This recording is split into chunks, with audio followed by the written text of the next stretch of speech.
when Randy and I had our run together, we might be in LA, there'd be 18,000 there. We'd go to Miami, it was sold out. Hogan would go to Seattle, it was sold out. Then we would go to San Antonio, sold out. Wherever Randy and I went with the card we had, it would be sold out. And then wherever Hogan went, it was sold out. So Vince had it made. He had two A shows going. Randy was extreme professional. We weren't close friends. I felt like we were friendly. It was a professional friendship. He didn't mix friends with business too much. He was a very hard guy to get to know. Once you did get to know him a little bit, he was a great guy. He was fantastic in the ring. Him and I, we clicked. Our gears clicked very well together. Did we have the easiest matches in the world? No, because a lot of times we didn't have good support on some of the cards we were on. A lot of times we were put on at different stages of the card where we should have been the main event or semi-main event, and we were like right after the popcorn match. But we overcame it because he was good enough to overcome it, and I was good enough to work with him to overcome it. We interjected Liz into our matches, which he never would do with anyone else. But he trusted me, and he trusted that everything's going to be okay. And we had a really good, solid lot of matches for almost a year. Sometimes the locker rooms in some of these small towns, it was hard for Randy to be that kind of, show that protectionism to her. And she was a gorgeous young lady. I mean, she was beautiful. And here's Randy with this wild hair and wild eyes and woo, yeah. How they ever got together, I do not know. But that's neither here nor there. Beauty's in the eye of the beholder. But some of these smaller locker rooms, there wasn't a place for her. And so eventually, as time went on and Randy got more power, he was able then to force upon Vince to move us out of a locker room and put us in the hallway, and he would take Liz and put her in the locker room and take the key and lock her. I didn't really like him locking her in the room, because if there was a fire or something, he'd go do interviews and she wasn't involved, or he'd go do something, or TV station outdoors or remote. She was locked in the building. I never thought that was the best way to do it. I mean, he could have left the key with her, but Macho Man had a great hand. He was very temperamental. His wife, married to Liz, just he was so hard to read. Just very difficult sometimes to work with. Well, always a good hand. You just never know what you're going to get with him. And so it was tough, but you were always guaranteed. You're always going to have him. It was great physical interviews, physically in the ring. It's all good. You're going to have tremendous matches. But he was just a little unpredictable, and stuff like that. What did you think about his relationship with Elizabeth? Well, I knew, he was married. I mean, I witnessed night after night him locking her in locker rooms. Didn't want any of the boys to be around her. Actually locked her in there. She just had to sit in the locker room by herself, and he locked the door. He was so paranoid, he didn't want anybody to see her. He wanted to, and it was almost laughable. It was almost a joke with the boys, but he was serious. I mean, dead serious about it. Everybody else was like, whatever. But Mach was crazy. Randy was a great guy, no particular funny. Well, one when we were in Lake Placid, New York, and the doctor walked in because he does the physicals. You have to have one in New York. He wasn't in the locker room, and the doctor walked in, and Liz was in there, and I guess she was changing or something. Randy walked in, and he snatched the doctor and picked the doctor up against the wall with his coat and his stethoscope and all that. Then he slaps him a couple of times and throws him out of the locker room. That wasn't too cool. So Randy had a temper when he was around Liz a little bit. Sag lift a fart like was held back for 8 hours. And it blew dry Miss Elizabeth's hair. And Randy didn't like it too much. And all you heard Randy say was, "Oh, and then Davy Boy had to stir it up. Oh my God, Sag just farted in Elizabeth's face, but it wasn't like that. But it was called the fart heard around the world. And we got called by Vince McMahon. George Steele calling us in to his room. And Vince is on the phone, and he wanted Jerry to know. Because it came out of Jerry's check because they had to fly Miss Elizabeth home and back again for the live show. He goes, just let Jerry know that is the most expensive gas he'll ever pass. Because they charged him for it. So Sachs paid for Elizabeth's extra plane flight from the Concorde. With Randy Savage and WCW as a team a few times. Any thoughts on working with him? It was always fun with Randy. Randy and I guess a little bit from the same, came from the same pattern. I remember, and then, Devin, you know this in the business, and I tell people this, you have to be an opportunist. I mean, sometimes you have to do things that maybe the other person doesn't like, and you got to figure out a way to get them to do it. Like, I ain't saying this, but I like sometimes slapping people in the face. So to do that, I just ask them if they say, yeah, I did it, And so one night me and him were working with Dean Malenko, and maybe it was Chris Benoit, but one of that group of there. And this is when I was getting the count number up to go against Goldberg. So he says to me, he goes, "Sid, do you mind taking a drop toe hold? I do a really good drop toe hold." I said, "No, Dean, what we'll do is this. You'll come in the ring, I'll powerbomb you, I'll get a victory. Have the ref give another sign. Then I'll powerbomb you again, and we'll get another victory." And when we walked away from that, Savage said, "Man, I love that, man." Because sometimes you have to put people like that into place. And overall, I know the smart marks really like him, but he was one of the most boring wrestlers to watch. Oh my God, he was horrible. And on Wednesday night, that was wrestling night in Nashville, I just wrestled him. And I guess he was hungry, so he went down to the Waffle House in town, and it's still there. It's on Harding Place Avenue, Harding Place. And he went in there, and he said the place was deserted. So he sat down to order, and the waitress came over, and she was taking his order, and a guy bust through the door. He said, "Hey, everybody, I just got married." And they all knew him because he worked the first shift at Waffle House. Those were his friends. And the waitress left, taking Randy's order, and went over there to hug him. She had to go all the way around to hug him. Oh, yeah. So that interrupted Randy's ordering. And he was hungry. So she came back, and everybody was, they said, "Where are you going on your honeymoon, and what you going to do, and where's the service?" And Savage had nothing to do with it. But all of a sudden he says, "Who gives a fuck?" So the guy says, and everybody heard him. All his friends there heard Randy Savage say, "Who gives a fuck?"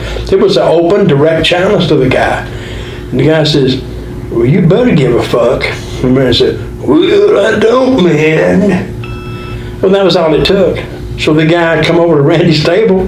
Randy stood up, and all of a sudden it just broke out. They started fighting.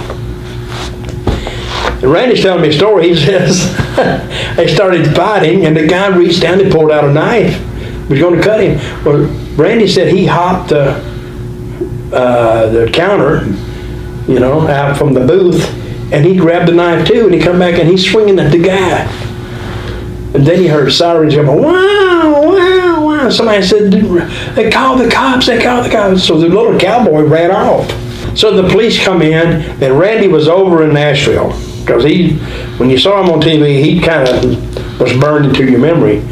And the cops knew Randy. And one of the cops who come in had just worked the matches that night. And he told him to calm down, calm down, calm down. He wouldn't calm down. He was agitated. Then now he's disturbing the peace.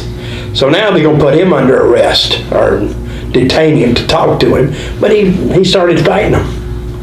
And they fought and fought and couldn't get the cuffs on him. One guy went to mace him, missed Randy Duck. He maced the guy behind him. Now, so here's the other cop going, ah, ah. It was Keystone cops. But this time in the Waffle House, they have floor-to-ceiling, windows. Yeah. So you can see everything from the parking lot. And then they called the other cops. Here comes some backup. So the cop walks in and he knows, and he had worked the matches that night. He was like a supervisor. This was about 12 o'clock at night. And he said, Randy, relax and surrender or whatever. And he said, Bucket, man, not me. You're getting the wrong guy. He's getting away. He ran. And they told him to calm down. And he still wouldn't calm down, so the guy just ordered the dog. So while Randy, they kept telling him, give yourself up, surrender. No, he won't do it. Brought the dog in, and he told him to do it, and Savage reached out and kicked the dog. Then they turned the dog loose. The dog ate him a new asshole. Do I know what the truth was? Yes. Now, if you would ask me, did Bill get punched in the jaw? Yes. Was it because he wore Macho Man trunks? Yes. Randy, I love him like a brother. He was my mentor. Jesus Christ, I idolized this guy. I never seen anybody so intense, paranoid, you know what I mean? What was it like living with him? Well, let's just say there was a lot of holes in the wall, and he taught me how to answer the phone, where this was before they had caller ID and stuff, so when anybody would call, he'd go, hello! Right away, whoever's talking, he's got them backpedaling right away. So, oh, that's pretty cool. But he talked about it. Everything was psychological, of how to do this, how to that, and how he'd just stare a hole right through you and everything. But God, we was with Nick, and we'd go out and we'd have no money in our pockets on purpose, but I didn't have any.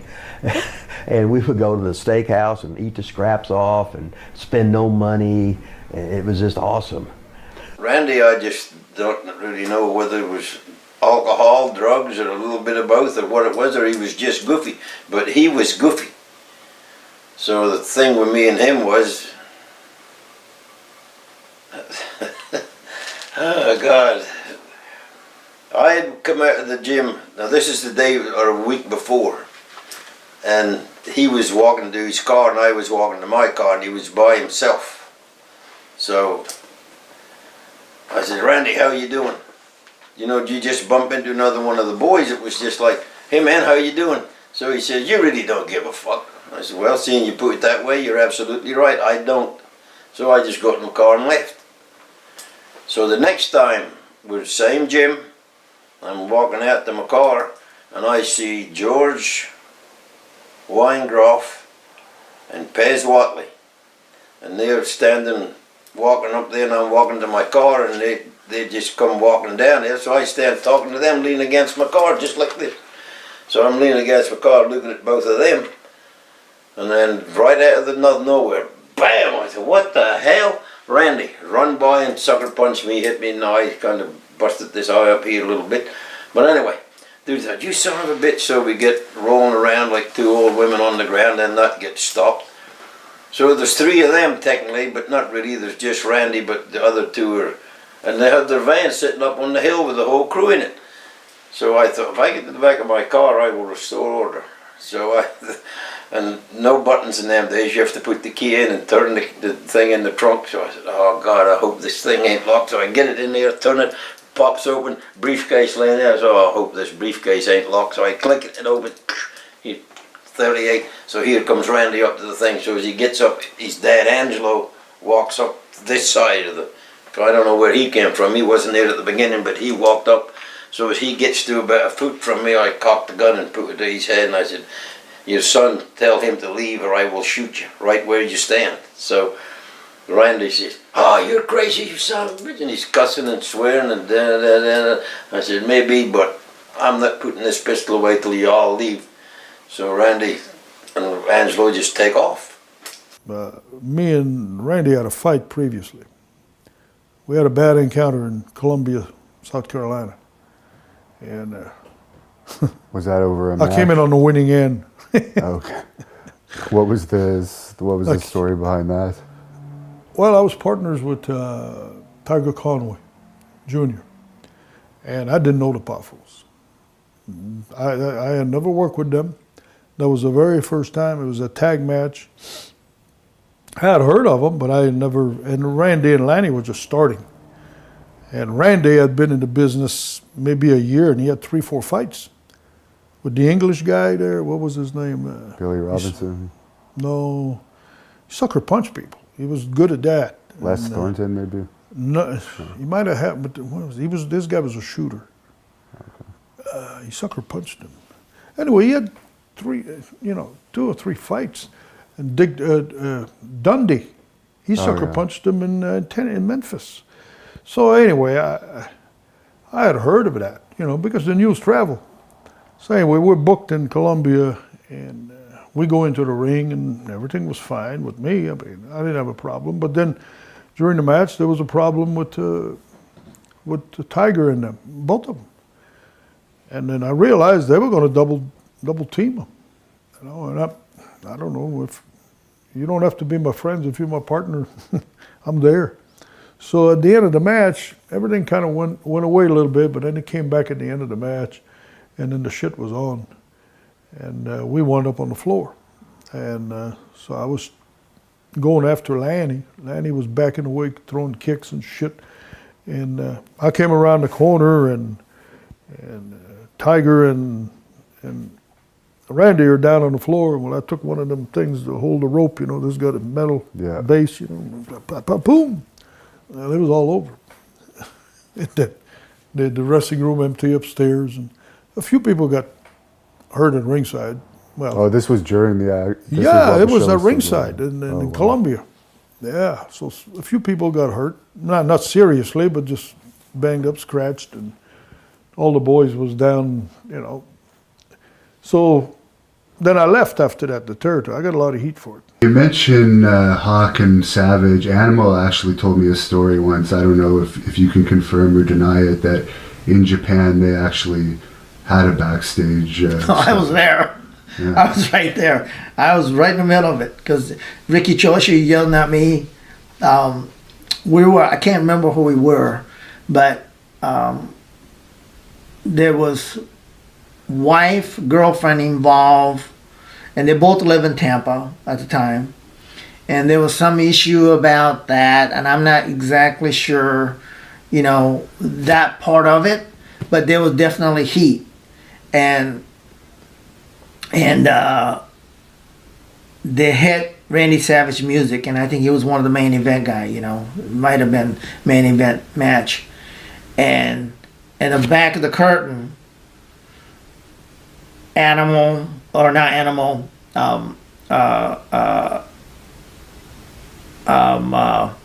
Randy Savage and Hawk is going at it. I mean, they're like going at it. I mean, they're face to face about to go, and music hits, and he's not going out, and Enrique Chosha is coming at me. Says, what the F is going on in Japanese, and actually they had to stop the music because there was actually, and I imagine me, I'm weighing about 135 pounds soaking wet, trying to get in these two Savage guys. was huge at that time. Oh yeah, and I have to go, excuse me, but your music is playing, so that kind of thing. But I don't think he ever came to a blow. But I know, from what I understand, they ran into each other a few months after that on the beach in Tampa, and there was actually physical altercation.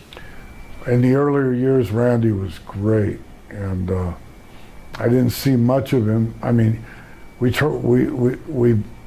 were starting the XWF, and we wanted him to be part of it, but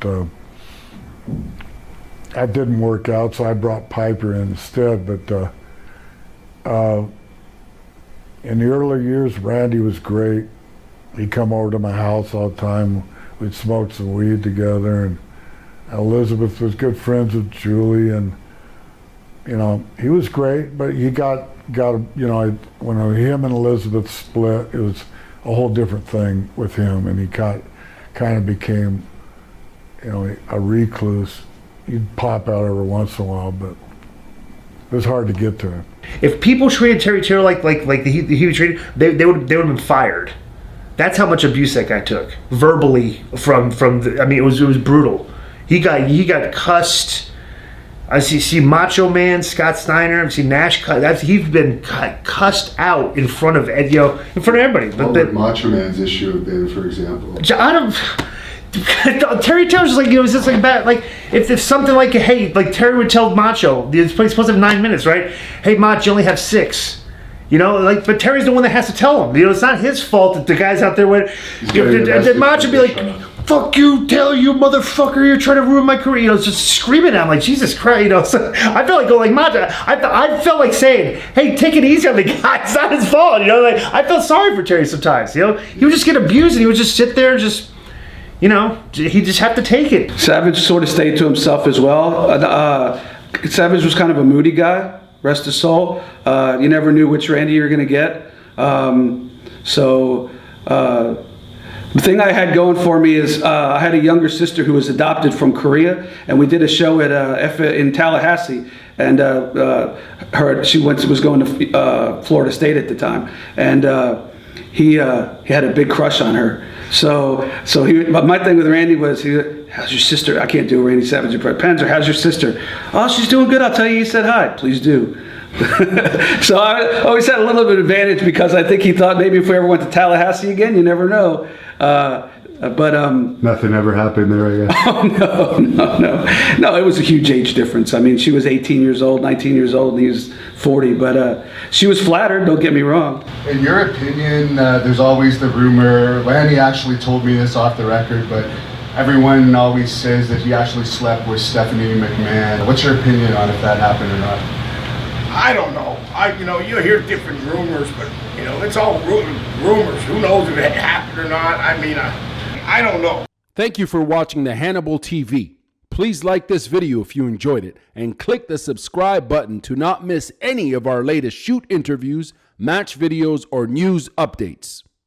Support us on patreon.com for $1.99 a month to watch our full shoot interviews ad-free and help our channel grow. Follow us on Twitter @the Hannibal TV for instant updates.